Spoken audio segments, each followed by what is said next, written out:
Hello guys, in this video we are going to start new chapter polynomials.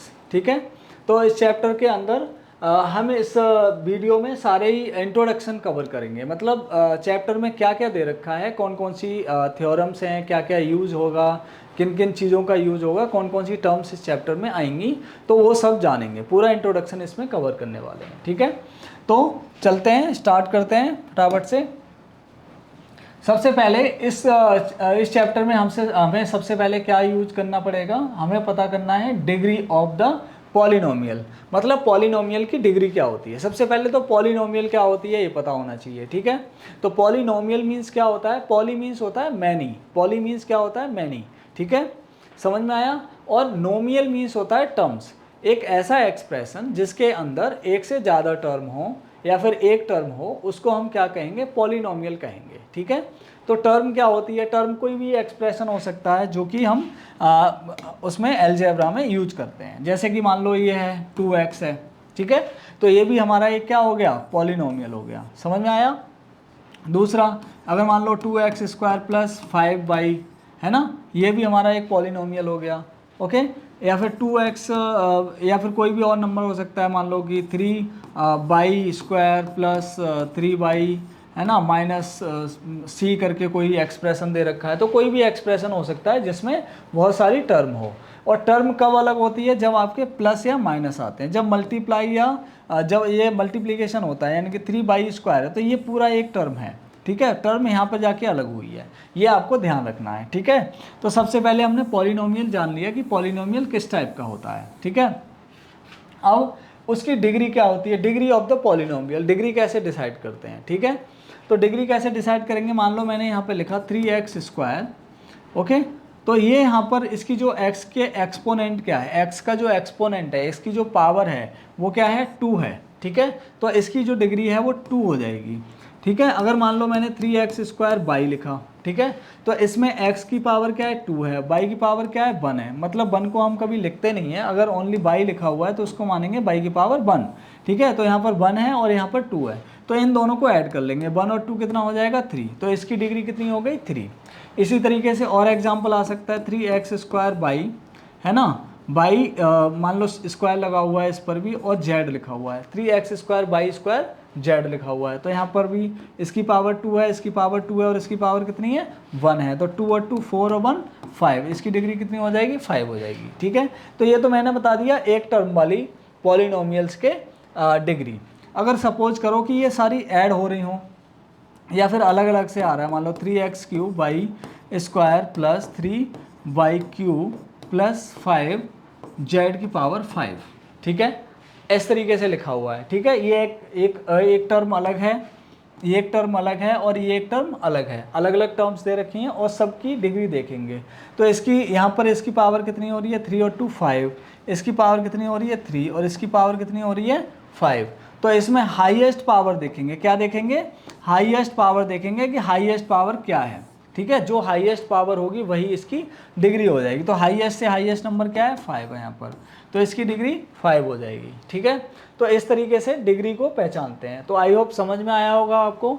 Degree में constant term जो होती है उसको include नहीं करते हैं, उससे कोई मतलब नहीं होता है, बस जो वेरिएबल्स होते हैं उनकी पावर्स को ऐड कर लेते हैं और सारे टर्म की पावर्स को कंपेयर करते हैं। जिस टर्म की पावर सबसे बड़ी होगी, जिस टर्म की पावर सबसे ऐड करने के बाद सबसे बड़ी जिसकी आएगी, वही हमारी डिग्री हो जाएगी। ठीक है, समझ में आया।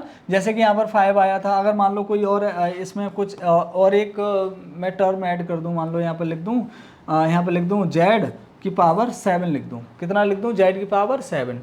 तो ये टर्म है, इसकी पावर कितनी है, 7 है। तो इसकी जो डिग्री है 5 ना रह के क्या हो जाएगी, 7 हो जाएगी। तो आई होप आपको समझ में आया होगा डिग्री कैसे पता करते हैं। ठीक है, अब उसके बाद क्या होता है, उसके बाद चलते हैं नेक्स्ट टॉपिक की तरफ। नेक्स्ट टॉपिक इसमें क्या है, नेक्स्ट टॉपिक दे रखा है आपका linear polynomial, quadratic polynomial and cubic polynomial. मतलब हमें पता करना है type of polynomials, type of polynomials. Polynomial कितने तरह की हो सकती हैं, ठीक है। तो यहाँ पर हमें सिर्फ और सिर्फ इस चैप्टर के अंदर 3 तरह की पॉलिनोमियल्स के बारे में पढ़ना है, linear, quadratic and cubic. Okay, तो लीनियर का मतलब होता है गाइस लीनियर मतलब होता है लाइन की एक पॉलिनोमियल, ठीक है, लाइन की पॉलिनोमियल। अब वो लीनियर कब होती है? लीनियर पॉलिनोमियल जब होगी जब उसकी डिग्री कितनी होगी? सिर्फ और सिर्फ 1 डिग्री होगी। कौन सी कितनी डिग्री होगी?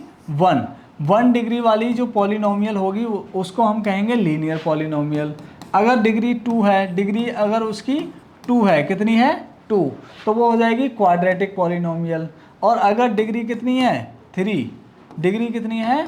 3, ओके, तो वो हो जाएगी क्यूबिक पॉलिनोमियल, ठीक है। तो इसी तरीके से हम इनको डिग्री के बेस पर इनको क्लासीफाई करते हैं कि डिग्री 1 है तो हमारी लीनियर पॉलिनोमियल, डिग्री 2 है तो क्वाड्रेटिक पॉलिनोमियल, अगर डिग्री 3 है तो क्यूबिक पॉलिनोमियल। समझ में आया?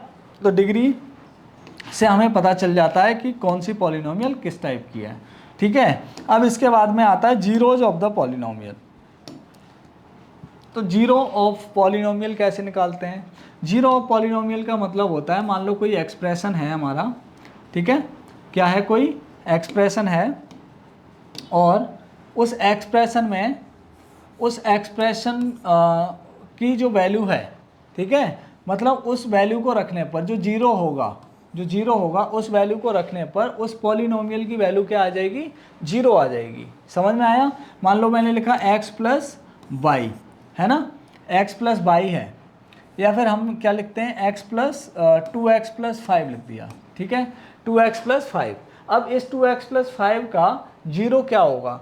तो जीरो निकालने के लिए हम क्या करेंगे? सबसे पहले इस पूरे एक्सप्रेशन को, इस पूरी पॉलिनोमियल को जीरो के इक्वल में रख देंगे। तो जीरो को इक्वल में रखने के बाद में क्या होगा? 2x इज इक्वल टू -5 हो जाएगा और x इज इक्वल टू -5/2 हो जाएगा। यानी कि x की वैल्यू -5/2 अगर इसमें रख दें इस एक्सप्रेशन के अंदर तो इसकी वैल्यू जीरो हो जाएगी। देखिए आप रख के देख सकते हैं, 2 इंटू एक्स की जगह पर रख देंगे -5/2 एंड +5, ओके।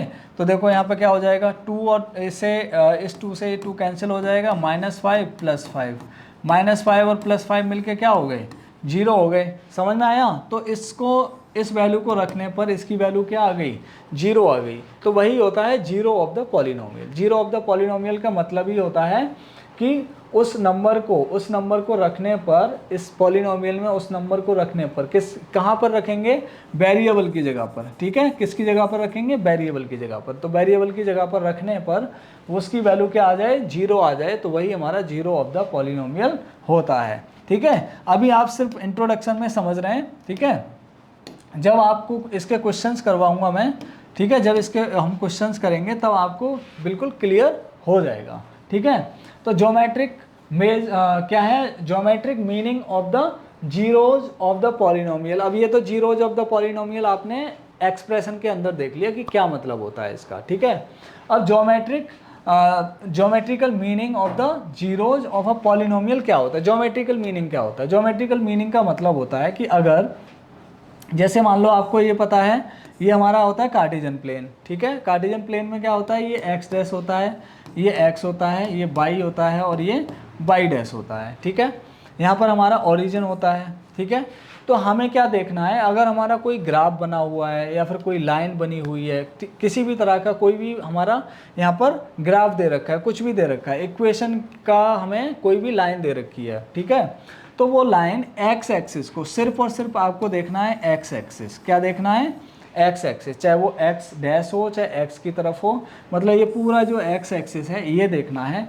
ये एक्सिस अगर उससे कट हो रहा है, ठीक है, उससे कट हो रहा है या फिर टच हो रहा है, जितनी बार टच होगा जितनी बार कट होगा उतने ही जीरोज होंगे, उतने ही नंबर ऑफ जीरोज हो जाएंगे। इसके बात समझ में आई?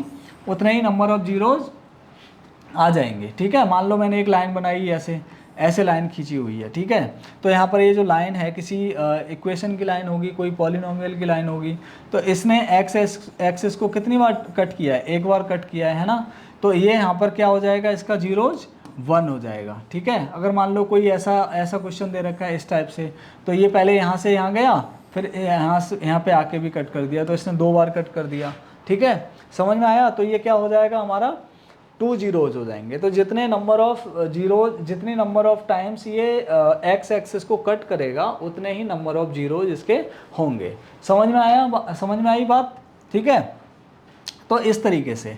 अब इसके अलावा इसमें और कुछ नहीं आएगा इस चैप्टर में, बहुत ज़्यादा आपका सिलेबस कट चुका है, ठीक है।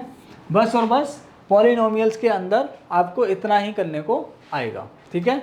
उसके बाद में और क्या आ सकता है ना, आपको मैंने वो बता दिया है ना, कोफिशिएंट वगैरह तो आएंगे, आपको समझ में आ ही जाएगा, ठीक है।